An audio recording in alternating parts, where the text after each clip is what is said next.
नमस्कार मित्रांनो, कसे आहात तुम्ही सर्वजण? मस्त ना? मजेत. तर आज तुमच्यासाठी एक खूप छान गुड न्यूज आहे. आता तुम्ही म्हणता अशी नेमकी काय गुड न्यूज आहे?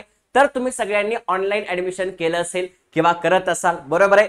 तर सर्वांसाठी आता पहिली गुड न्यूज आहे अशा विद्यार्थ्यांसाठी ज्यांनी आतापर्यंत ऑनलाईन रजिस्ट्रेशन केलेलं नाहीये. बघा, त्यांच्यासाठी एक गुड न्यूज आहे. आणि दुसरी गुड न्यूज आहे असे विद्यार्थी ज्यांनी फॉर्म नंबर 1 फिल केला आहे, फॉर्म नंबर 2 फिल केला आहे आणि तुमचा मेरिट लिस्ट सुद्धा आलेला आहे आणि मेरिट लिस्ट मध्ये तुम्ही तुमचा मेरिट नंबर बघितलेला आहे. तर कमेंट सेक्शन मध्ये तुमचा मेरिट नंबर आणि तुमचं ड्रीम कॉलेज लिहायला विसरू नका. येस, चला पुढे बघूया तुम्हाला ते तुमचं ड्रीम कॉलेज भेटतंय की नाही. येस, तर कमेंट करायला विसरायचं नाही. तुमचा मेरिट नंबर बघूयात, कोणाचा मेरिट नंबर सगळ्यात कमी आहे. ओके, चला आता याच्यानंतर सगळ्यात महत्त्वाची न्यूज आपल्याकडे आलेली आहे, ती म्हणजे काय, ज्यांचा मेरिट नंबर आलेला आहे त्यांच्यासाठी. बघा, the period for a raise of grievances on the provisional merit list is from 7th June to 9th June 2025. The general final merit list will be declared on 11th June 2026.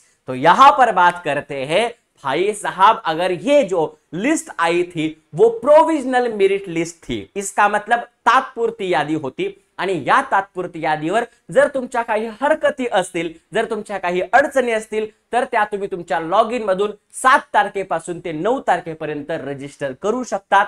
आणि महत्वाची बाब, जर तुम्हाला ही merit list मान्य असेल तर final merit list येणार आहे 11 जून 2025 रोजी. म्हणजे तुमच्या लॉग इन मध्ये तुम्हाला कोणतं कॉलेज भेटलं आहे हे तुम्हाला माहित होणार आहे 11 जून 2025 रोजी. तर ही होती पहिली गुड न्यूज. आता कमेंट्स मध्ये मला सांगायचंय तुमचा मेरिट नंबर किती आहे आणि तुमचं ड्रीम कॉलेज कोणतं आहे. ओके, आता बघा, आपण आज नंतर दुसऱ्या गुड न्यूज कडे येऊ. लोकमत ई पेपरची आजची बातमी आहे आणि 11वी प्रवेश अपूर्ण अर्ज राहिलेल्यांना 5ही फेरीत नोंदणी करता येणार, ही दुसरी गुड न्यूज आहे.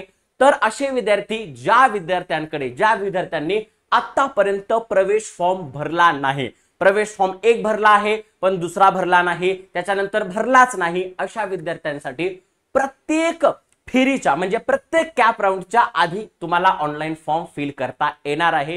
ही दुसरी महत्वाची गुड न्यूज होती. आणि तिसरी एक बॅड न्यूज आहे. ते कोणासाठी?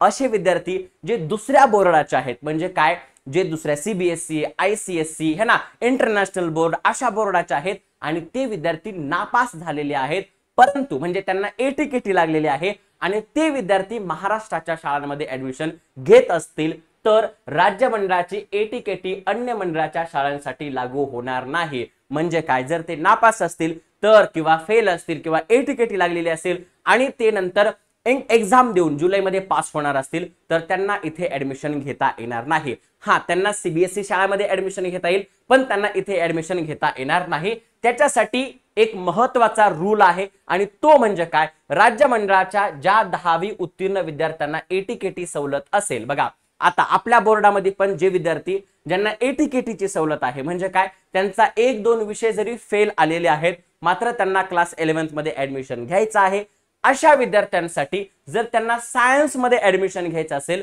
तर सायन्स ह्या विषयामध्ये कमीत कमी 40% गुण असायला पाहिजेत. बरोबर आहे, ही सगळ्यात महत्वाची गोष्ट आहे.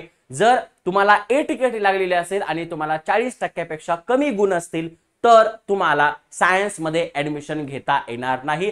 हा सगळ्यात महत्वाचा निर्णय आहे, तो एकदा लक्षात घ्या. आणि अशा विद्यार्थ्यांसाठी ज्यांनी आतापर्यंत ऑनलाईन फॉर्म फिल केला नाही त्या सगळ्या विद्यार्थ्यांसाठी ऑनलाईन फॉर्म फिल करता येणार आहे प्रत्येक कॅप राऊंडच्या आधी. ही होती दुसरी गुड न्यूज. आणि पहिली गुड न्यूज अशी आहे ती म्हणजे तुमची मेरिट लिस्ट जी आहे, फायनल मेरिट लिस्ट, ती जाहीर होणार आहे 11 जून 2025 ला. तुमच्या लॉग इन मध्ये तुम्हाला कोणतं कॉलेज भेटलं आहे हे माहिती होणार आहे. तर पटकन कमेंट करायला विसरू नका. काय कमेंट करायची? तुमचा मेरिट नंबर आणि तुमचं ड्रीम कॉलेज कमेंट करायला विसरू नका. आपण कमेंट सेक्शन मध्ये बघणार आहोत कोणाला त्यांचं ड्रीम कॉलेज भेटलं आहे आणि कोणाचा मेरिट नंबर सगळ्यात कमी आहे. ओके, चला पाहूयात पुढच्या व्हिडिओमध्ये. तर कसं आहे, एकदम मस्त मजा वाटत आहे. क्लास 11th मध्ये आलेलो आहोत आणि क्लास 11th मध्ये आल्याच्या नंतर आता नव्याने एका कॉलेज विश्वामध्ये आपण सगळे जाणार आहोत. सगळ्यांना खूप खूप शुभेच्छा. भेटूयात पुढच्या व्हिडिओमध्ये. या व्हिडिओला जास्तीत जास्त शेअर करा, लाईक करा आणि चॅनलला नवीन असाल तर सबस्क्राईब करा. ओके, जय हिंद, जय महाराष्ट्र.